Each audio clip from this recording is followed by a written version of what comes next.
my friends, and welcome to the latest edition of To The Point podcast. I'm here with the wonderful Mrs. Kathy Addis. Hello. How you doing today? I'm good.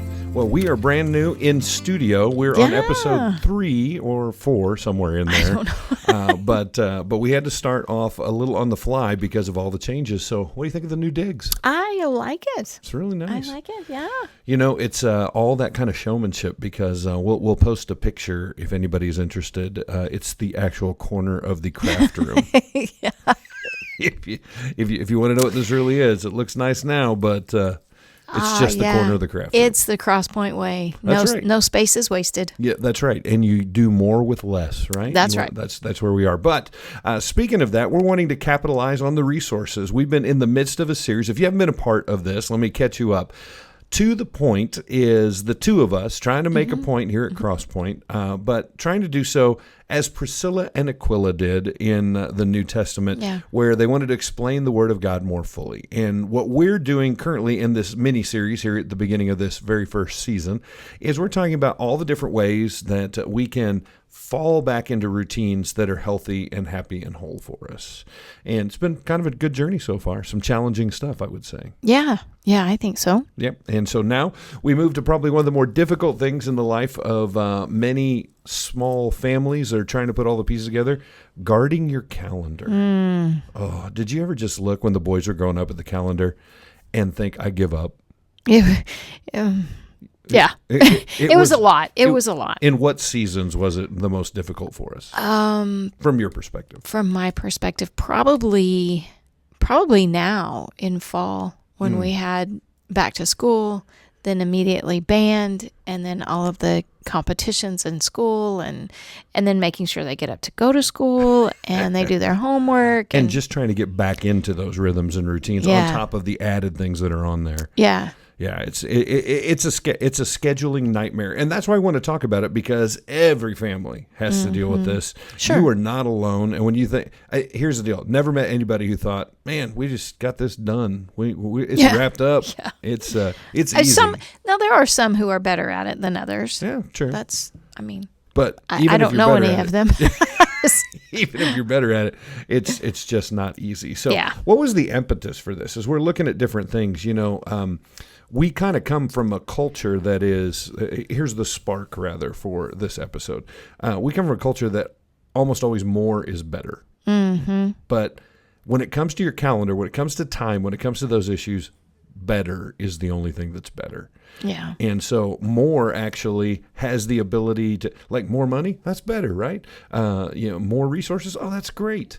But no, more stuff on the calendar. As a matter of fact, here is the study. The American College of Pediatrics links higher levels of participation in activities to increased anxiety in children. I would say, let alone parents. Yeah. Say I believe that. More 100%. leads to more anxiousness, more worry, more stress. Yeah. And so we're going to do stuff. There are going to be things that we do. There's no doubt. But how do we get a gauge on, how do we guard it so that it's the best stuff? Yeah. Does that sound good? Yeah. I have a verse of scripture, and there's all kinds of stuff that we could look at. Use your time wisely, for the days are evil. Be still and know that I am God, to calm down in that moment. But there's a verse in Psalm chapter 90, verse 12. It's just one little verse, but I want to use it as kind of the springboard for our discussion. So why don't you go ahead and read it in the NLT? Can you see it over there? Yes. Kind of lean into the mic and turn your head. Yes. No, it's not that. It's just the verse itself. Oh, okay. It's so you go ahead and then I'll do it in ESV. Okay. Teach us to realize the brevity of life so that we may grow in wisdom. And yours actually is harsher. That sounds scary. That's why. That's the look when I started. The ESV says this: so teach us to number our days, that we may get a heart of wisdom. And I love it because this passage is literally saying, number your days, think about them, value them, strategically and intentionally work through your days, that it's actually an act of worship. It's a part of obedience to look at your days, and what? In that process, you're seeking wisdom, that you may get a heart, a heart of wisdom, because God cares about your play date schedule. Yeah. And God cares about your athletic schedule. And God cares about whether you're getting enough sleep and how much time you have for him and how much time you have for each other. Yeah. How much time you have. Yeah. God actually cares. And so he wants you to have wisdom on this. Yeah. It's just a matter of time. And for me, time has always been, it's been a thing that I've read lots of books on it. We've done lots of experiments. Mm-hmm. You've helped me through several things because I have this horrible tendency to say yes to too many things. It's true. It's true. and then you have the consequences of saying that yes and okay, we're not going to do that anymore. And then we set up some principle. But what you need more than a strict set of rules or guidelines is a heart of wisdom from the Lord as to how we number our days. How do we intentionally handle this? So if you're just kind of letting days come at you, then your days are handling you, which I think is what happens in a lot. I talk to so many moms at the beginning of the year who just have this look like it should be the end of the year already. Yeah. Because what's happened is that it's all come at them. You weren't a Star Wars person at all, but did you watch Star Wars enough to know when they clicked into hyperspace, what it looked like on the screen? Oh, yeah. What did it look like? Just like the streaks of white. Yeah, the stars are going.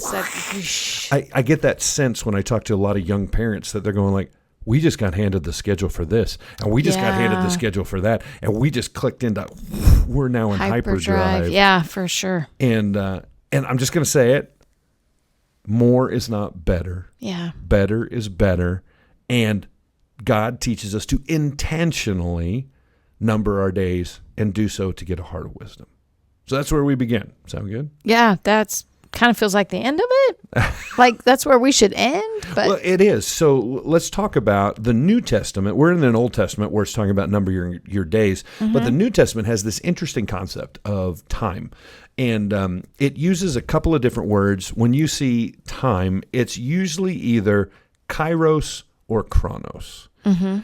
And these two are both legitimate. One's not right, one's not wrong, but they're very different. Chronos is like, you and I were doing this. We were timing something before we got in here, and I was watching the little seconds tick off on my little Apple Watch here. That's a chronograph. That's that tick, tick, right. tick, tick. That's the ticking of a clock. That is chronos. But kairos is a word that means time as well, but it doesn't mean starts here, ends here. It means a moment that actually means something. Let me give you the actual definition. Kairos refers to a decisive or transforming or critical time, whereas chronos is just the ticking off of time. Now, everybody has chronos down. We know we got to get up. We know we got to go to bed. Yeah. We can only fit so much in. But to use wisdom in guarding your calendar and figuring that out is to identify and pursue those kairos moments.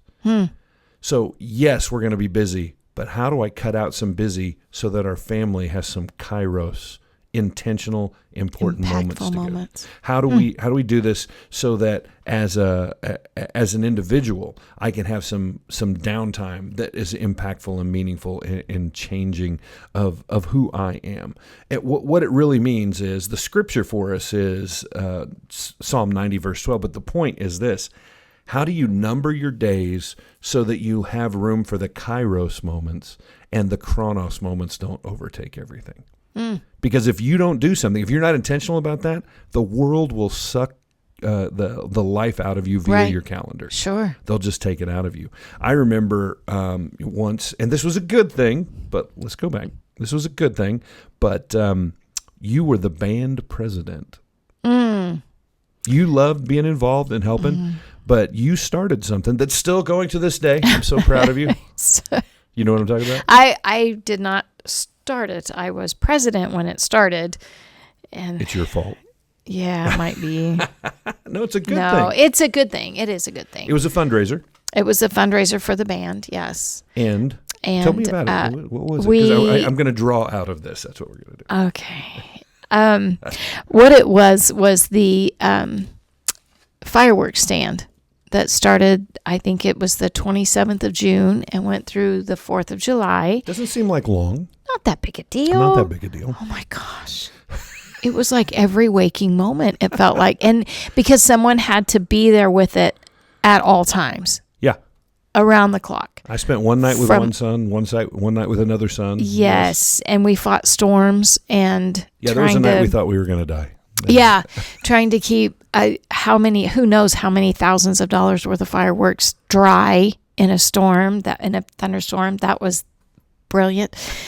And it was extraordinarily time consuming. It was. I mean, and you were super stressed. It was something you'd never done before, so you had the added, we're doing all this stuff for the first time. And we were trying to get, like, if students helped, then they got part of the money to go towards their in particular. And so there was a lot of paperwork, which that is not my strength. And so, yeah, it was stressful. And in all of this, it was chronos. It kept ticking off. It was like, it's just from this day to this day, but then it was so much prep, and then you have cleanup, and then you have the work around it. And yeah. So in the middle of all this, and I'll just be straight up, not my favorite activity. It was well worth it. It was a good thing. Yeah, it was kids great. got experience. They made some money, and we supplied some red, white, and blue action for some people. So all that was good. But in the middle of it, there was just an exhaustion that we did something. I don't know if you remember this. There was one night that I believe it was Nathan and I were going to spend the night out there, but we invited you and Noah to come and just sit on lawn chairs. After it had closed, we're sitting there on 30th Street. Oh, yeah, it was the middle of the night. Yeah. And we ate and we laughed and we had a great time. And in the middle of that chronos exhaustion, we carved out about a 2-hour kairos moment. And I still look back on that. We've got pictures of Nathan in his bucket hat and Noah standing in the bed of the truck and us just hanging out there on 30th Street. Because that wasn't a work moment. That was a kairos moment. That was a family moment. We laughed, we played. And if we hadn't carved that out of all of that, I would have said, it's just not worth it.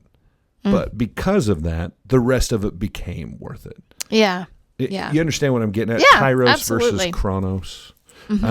Because we're all going to suffer from that time. Help me out. What are some of your favorite times that didn't just happen, that were intentional as the boys were growing up, that we set this aside? These are things that we did. These are things that we do, things that if we didn't put them on the calendar, if we didn't plan them, they weren't going to happen. I think about the first year, especially, that we got our camper. Gosh, and we made 10 years ago or so, 12 years ago, I guess. It was a lot longer than that. It was a long time ago. I don't know. I don't know. Time is relative, but we went every month, at least once every month, that first year especially. And we did. I think we missed 2 months, and one of those was because we were at camp for nearly the entire month. In the trailer. And yes. Well, you and I were. We were. They were at camp. But I think those are some of my most favorite times. And you weren't doing anything when we were doing that. We were going to a place and we were just hanging out, eating s'mores, playing games. And it was totally non-productive, except it was the most productive thing that we could get done. Yeah. And those are I think you nailed it. Those are the things that when he says number your days, you say you're going to be busy every day of the summer. So we're going to carve out 2 days every month. We're going to carve out a weekend every month. We're going to make sure that we do this so that we have that time. And you don't let the schedule run you, but you run the schedule. Yeah. And that's what this is all about. How do we get to that place? I think about Wednesday nights. We changed life. That was a regular, because it's going to sound like I'm making it up. You go ahead and tell us. How did Wednesday nights go for us as a pastoral family that we used to do midweek service? Yes, we did midweek service. Yes, we did. And we did Awana. Yes, and youth group. It was all happening on Wednesdays. And all at once, the grown-ups, the middle-ups, and the lower-ups. I don't know. Anyway, all in the same building, all being taught, and it was chaos for probably 3 straight hours, it felt like. And then at the end, because I was in charge of Awana and the boys were in youth group, and then you had the adults, we would get together and meet. Very often we were meeting in different cars. Sometimes it was driving, all 4 cars at church, which is crazy. We would all meet at Village Inn afterwards. It's free pie night. It's free pie night. Fruit pies are free with an entree at Village Inn every Wednesday. That's right. It is. But so it started with us, and then we started inviting another couple that were in our grow group, and they had 2 girls, and then it was their 2 girls and their friends' girls, or friends of their girls. And then it was our boys, and then 2 or 3 or 4 of their friends. We took up like half the restaurant. We did, but every night, I bet what did we have? We did Probably that for a 12 couple or years. 12 or 14 people Yeah. every Wednesday night. And it became a thing where kids that we didn't even know would look at us and go, "Hey, we going to Village Inn Hey, tonight?" can we get? We're like, are your folks paying? Because They never did. But no, they never did. But it was so good. It was very intergenerational for one thing. Even though we as the grown ups sat on one end and just stared at the under of the table like, what are you doing? But it was very much entertaining. It really was very entertaining. Yeah. It was just and again, it was a moment. You could have gone home. You could have done homework. Sure, it would have been cheaper to go home. Could have grabbed something on the drive-thru. Absolutely. But that was a Kairos moment that happened every week. It was intentional. Yes. And we talked about it. So this is expensive. This is an expense worth expending. Yeah. We cut other places so that we could go to dinner on Wednesday nights. Absolutely. Yeah. Totally worth it. Okay, so that's what we're talking about now. How do you keep from letting the TikTok chronos overtake your life and run your life and let you back in the driver's seat, where you start planning some Kairos moments where you're saying, okay, this is critical, this is intentional, this is how we live. Now, you do that for yourself. You do that between you and the Lord. You do that for you and your family. And as an adult with kids in the house, sometimes you do it for them too. Not just, this is a family thing. Sometimes you go, you're just in over your head. Yeah. And we're going to help you with this. Yeah. So that's the point, that that as we look at the scripture, that we would number our days, that we would think about this, and that we would get a heart of wisdom to have those intentionally decision made hard things. Don't do this so you can do that moments. And that's really the point. But beyond that, what's our 2 cents? Let me just give you a couple ideas as to what we might be able to do. I've done some research and found, what can families do that will help them in getting control of their calendar? And we're just going to roll through these, and you respond to them as a mom, an empty nester. So you've done all ages. You've been heavily invested in the lives of kids. You know what this is like, but help us out. Start with priorities, not activities. When you're talking about getting a hold of your calendar, most people say, what is everything we have to do? And then they ladle themselves down with heavy burdens tied on their backs. Yeah. But what if before you ever did that, you said, what are our family priorities? What is the motto of this family? What are we shooting for? Yeah. And then we decide what activities go into it. Yeah. Is church more important than your whatever game? Is Sunday morning at 11 o'clock going to be the time that we do this? Everything else has to go around that. Yeah. I don't know what else. I mean, Wednesday night, or some is challenge going to be the most important thing for you? Yeah, but even that, I'm just going to challenge you on this, because that becomes activities too. Is it Sunday morning 11? Is it Monday night challenge? The priority has got to be, what activities are going to support the most important things in our life? I gotcha. Yeah. How do we as a family say, this is who we are and this is what we do? And we start with priorities. And then we start going, okay, well, you can now have family discussion. We agree these are our priorities. This takes away from this. Can we do that? Oh, man, we can't do that. There's no way. Or absolutely, this really supports that, because we start with priorities. Second, how about this? You block your time. You don't just list it. Again, when you let activities drive you, you put things on the calendar and they go, I can't fit anything else in. I have something on my calendar, and if you don't know what it is, it looks funny. I have block days. I have strategic block days. I have strategic blocks during the week. I have buffer blocks, and those are there. And you say, well, can I meet with you then? Sorry, can't do that because I'm busy. Well, what are you doing? Well, it's a strategic block. I need this. This is when I do this thing. If I don't have this block, it's never going to get done. I have to preach every week. Right. It takes a significant amount of time to prep.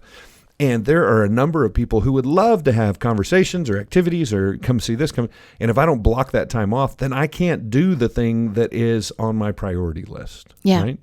In the same way with your family, you can say your kids are the most important thing in the world, but if your kids' schedule drives them away from you, then are your kids' activities the most important thing in the world, or are your kids the most important thing in the world? That's tough. And so from the beginning, just create block times. This is family time. This is family dinner night. This is family day once a month. This is what we do. And you put it on the calendar, and it's an immovable object. And when people want to schedule over that, you go, man, we just can't. Now, there's always a room for mom or dad to overrule. We can do something if we need to, right? But for you to say, let's block these things in and not let the list overtake us. Yeah. Powerful? I like it. But it just feels really hard to do. Yeah, why is that? Because I think you're going to voice what a lot of people are feeling. Well, because I think our kids, there are things that our kids really want to do, and we want to, bottom line, we really want to make them happy and make them feel fulfilled and all of this that allow them to be a part of those things. But I think on the other side of that coin, it's helping them to realize and understand the value of family, right. Value as a priority. Intentional. Mm-hmm. There's going to be some hard stuff because kids are being sold on a regular basis that this is more important than anything else, that this is what everybody else is doing. And we have to guard the calendar. Yeah. This is part of falling back into those routines. And for so long, and it's harder to take back than to give out. So if for years you've been just whatever the calendar says, we're going to do this, it's going to be difficult to make some of those decisions. There's going to have to be some compromises. But to set up, maybe it's just a single buffer block of this is family time. Let's agree to this. I love you so much. We're going to do all this other stuff, but we are going to do this. And we're going to create a Kairos moment where this means something. Yeah. And put it on the calendar. Just put it on the calendar. That changes everything, doesn't it? It does. Yeah, it does. Establish weekly rhythms. We talked about Wednesday nights being something really important. There are very often people whose schedules are driven by forces outside them, and if they let that happen, now take back control. What are some weekly rhythms that you can build in? I think church would be a great one of those. I think Saturday morning pancakes, if you can do that.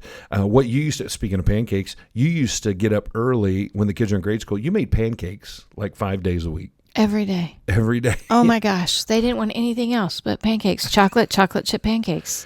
But that became a routine where the kids who didn't want to get up would get up. Because if they didn't, they missed pancakes. Yeah, that's true. And so it was sixth grade too. That was a tough one. Oh, that was tough. I don't want to go back there. No. Let's have a moment of silence for all those with sixth graders this year. Amen. Thank you so much. There you go. So establishing weekly rhythms. This one's really important. We don't have a lot of time. What I'll do is I'm going to try and remember to post on this the whole list of potential ideas. But this one's really important, I think. Protect margin. Now, margin is, if you play basketball, I made the joke this weekend that I love football season because it means basketball's almost here. Mm-hmm. I'm more of a basketball guy. The greatest shooters in the world are guys who create space, right? They got a defender on them, but they can do that drop back. They can do that fade away. They can do that pump fake and get some distance between them and a defender. And in that gap, in that margin is where they can do magic. Mm-hmm. That's what we need. We just don't have any margin. If you've ever felt like you're burning the candle at both ends, I'm going from here to there, I can't stop, this is just craziness, then you don't have any margin. And what you need to do is start building that in and then protect it. So, for an example, you and I have struggled this last year. I've traveled more than I've wanted to travel. Yeah. And I traveled because I did not obey this commandment. I wasn't intentionally thinking. I was like, oh, yeah, I can do that. Oh, yeah, you want me over there? We can. And I realized that I was saying, yes, I could be here, and yes, I could be there. And there wasn't even enough travel time in between to logically get. I fretted for months because of a single layover that I thought was going to ruin my whole summer. For the rest of forever. Yes. Months over this one flight. Why are you looking at the camera, not looking at me? Because I want you to understand this was months. And there was no way to fix it. It was the way the flights were because I had booked these things so close. And it just, and then it was absolutely fine. So it wasn't. But what that taught me was I can't book things back to back. Matter of fact, I need to make sure that my priority is right here. Mm-hmm. So I'm only going to be gone this. And we set up some rules. And those rules do one thing. They create margin. Yeah. They still do what you need to do, and they get you where you need to go. But listen, if you're available to everybody all the time, then you're available to nobody any of the time. Yeah. That's the way that works. And so you have to create that margin intentionally. And you know what that is? That's that heart of wisdom. That's what it is. Yeah. I agree. All right, I've talked way too much. There's a few more on here, but we're kind of at the end of this episode to protect people's time and calendar. Yeah. You've always been a little different with time, haven't you? Your 2 cents on this, I've given my 2 cents, but we've handled schedules differently. One of the things that you have learned to do, and I've been very proud of you, is backdating or kind of saying, oh, because your big thing was always, I can get that done in the next hour. How hard can it be? Yeah, those are the last words. It's before always our the fight. hardest. Yeah, but yes. And so you've learned to do what now when you look at a project? To try to take a more realistic view of how long it's going to take. And you literally start going, it'll take me this long to do this long to do that. And then when you get done, you're like, oh, wow, I can't do that right now. Yeah. And I just cry. There's a little tear comes right down to my eye. I'm like, I'm so thankful. Yeah, I cry too. Because I really want to. I really want to do it. Well, and that's wisdom is what that is. That's years of experience and a couple household fights and wisdom coming out of you. Doesn't that sound good? Yes. All right. I know you're not thrilled with that, but that is the absolute truth. It is. That's what we're dealing with. That is what it means to guard your calendar. Your calendar will own you if you don't own your calendar, especially you young families. People are handing you schedules and fill in the blank and make sure you don't miss this. I'm going to say it right now. There's some stuff you can miss. Yep. Right on. When you know what your priorities are and you put those on top, then everything else can fit in around that. Yep. And so we have to guard the calendar and create those moments out of wisdom that aren't just the clock ticking by. They are those kairos moments that mean everything. Mm-hmm. So many blessings to you. We'll see you again real soon on another episode of To the Point. Bye. Bye-bye.